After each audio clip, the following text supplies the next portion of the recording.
ಜಿಲ್ಲೆ ಮಳವಳ್ಳಿ ತಾಲೂಕು ಕಿರುಗಾವಲು ಗ್ರಾಮದಲ್ಲಿ ಸರ್ಕಾರಿ ಪ್ರೌಢಶಾಲೆಯ ಮಕ್ಕಳು ಪ್ರಮುಖ ರಸ್ತೆಗಳಲ್ಲಿ ಮೆರವಣಿಗೆ ಮೂಲಕ ತೆರಳಿ ಸ್ವಾತಂತ್ರ್ಯ ದಿನಾಚರಣೆಯ 79ನೇ ಸ್ವಾತಂತ್ರ್ಯ ದಿನಾಚರಣೆ ಅಂಗವಾಗಿ ಮೆರವಣಿಗೆಯ ಮೂಲಕ ಜನಜಾಗೃತಿ ಮೂಡಿಸಿದರು ಮತ್ತು ಸ್ವಾತಂತ್ರ್ಯ ದಿನಾಚರಣೆ ಅರ್ಥಪೂರ್ಣ ಸ್ವಾತಂತ್ರ್ಯ ದಿನಾಚರಣೆಯನ್ನು ಆಚರಣೆ ಮಾಡಿದರು. ಈ ಸಂದರ್ಭದಲ್ಲಿ ಶಾಲಾ ಮಕ್ಕಳು ಸೇರಿದಂತೆ ಶಾಲಾ ಶಿಕ್ಷಕರು, ಮುಖ್ಯ ಶಿಕ್ಷಕರು ಸೇರಿದಂತೆ ಊರಿನ ಪ್ರಮುಖರು, ಮುಖಂಡರುಗಳ ಈ ಸಂದರ್ಭದಲ್ಲಿ ಹಾಜರಿದ್ದು ಸ್ವಾತಂತ್ರ್ಯ ದಿನಾಚರಣೆಯ ಶುಭಾಶಯಗಳನ್ನು ಪರಸ್ಪರ ಹಂಚಿಕೊಂಡರು.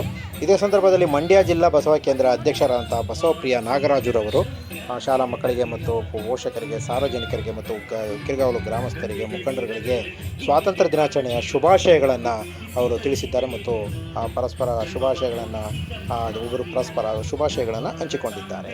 ಈ ಸಂದರ್ಭದಲ್ಲಿ ಸಿಹಿ ಹಂಚಿಕೆ ಮತ್ತು ಮೆರವಣಿಗೆಯ ಸ್ತಬ್ಧ ಚಿತ್ರಗಳು ಸೇರಿದಂತೆ ವಿವಿಧ ಕಲಾ ತಂಡಗಳು ಈ ಸಂದರ್ಭದಲ್ಲಿ ಭಾಗವಹಿಸಿ ಮೆರವಣಿಗೆ ಮೂಲಕ ಟ್ರ್ಯಾಕ್ಟರ್ ಮತ್ತು ವಾಹನದ ಮೂಲಕ ಮತ್ತು ಶಾಲಾ ಮಕ್ಕಳು ಸಾಗಿ ಸ್ವಾತಂತ್ರ್ಯ ದಿನಾಚರಣೆಯ ಮೆರವಣಿಗೆಯಲ್ಲಿ ಪಾಲ್ಗೊಂಡಿದ್ದರು. ಬೆಳಗ್ಗೆಯಿಂದಲೇ ಸ್ವಾತಂತ್ರ್ಯ ಸಂಭ್ರಮವನ್ನು ಆಚರಿಸಿದರು. ಭಾರತ ದೇಶದ 79ನೇ ಅರ್ಥಪೂರ್ಣ ಸ್ವಾತಂತ್ರ್ಯ ದಿನಾಚರಣೆಯನ್ನು ಇಡೀ ದೇಶಾದ್ಯಂತ ಆಚರಿಸುತ್ತಿರುವ ಭಾರತೀಯರು ಕಿರುಗಾವಲು ಗ್ರಾಮದಲ್ಲೂ ಕೂಡ ಆಚರಿಸುವುದು ಅರ್ಥಪೂರ್ಣ ಆಚರಣೆಯ ಇಲ್ಲಿ ವಿಶೇಷವಾಗಿತ್ತು.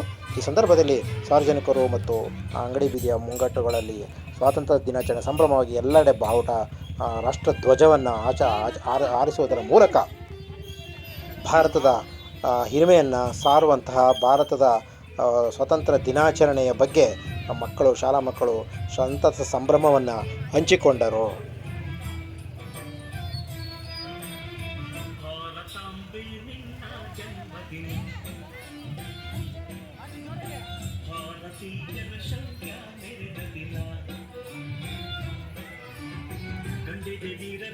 ಗುಂಡಿಗೆ ಪ್ರಾಣ ಚೆಲ್ಲಿ ನಿನ್ನನ್ನು ಬಿಡಿಸಿದ ಈ ವೇದಿನ ಜನ್ಮವ ಮೂಡಿಸಿದ ಮಹಾದಿನ ಭಾರತಾಂಬೆ ನಿನ್ನ ಜನ್ಮದಿನ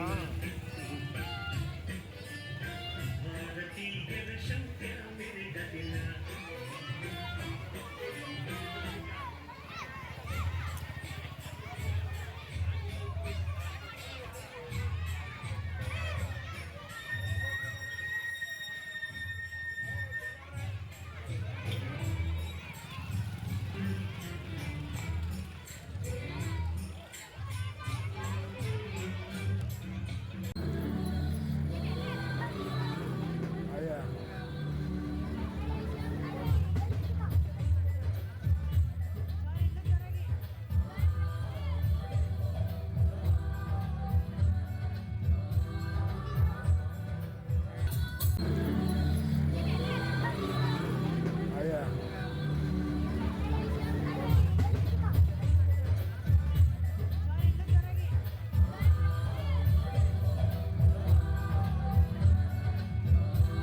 ಎಪ್ಪತ್ತೊಂಬತ್ತನೇ ಸ್ವಾತಂತ್ರ್ಯ ದಿನಾಚರಣೆ ಶುಭಾಶಯಗಳನ್ನು ಕೋರಿದ್ದಾರೆ ಬೆಂಗಳೂರು ಬಸವಧರ್ಮ ಚಾರಿಟಬಲ್ ಟ್ರಸ್ಟ್ ರಾಜ್ಯ ಸಂಚಾಲಕರು ಹಾಗೂ ಮಂಡ್ಯ ಜಿಲ್ಲಾ ಬಸವ ಕೇಂದ್ರ ಅಧ್ಯಕ್ಷರಾದ ಬಸವಪ್ರಿಯ ನಾಗರಾಜರು. ಮೂಡಲ ಧ್ವನಿ ಹರಡ ಪಬ್ಲಿಕ್ ಕನ್ನಡ ಯೂಟ್ಯೂಬ್ ಚಾನಲ್ಗೆ ಒಮ್ಮೆ ಸಬ್ಸ್ಕ್ರೈಬ್ ಮಾಡಿ, ಬೆಲ್ ಐಕಾನ್ ಪ್ರೆಸ್ ಮಾಡಿ ಹೊಸ ಹೊಸ ವಿಡಿಯೋಗಳನ್ನ ನೋಡ್ತಾರೆ.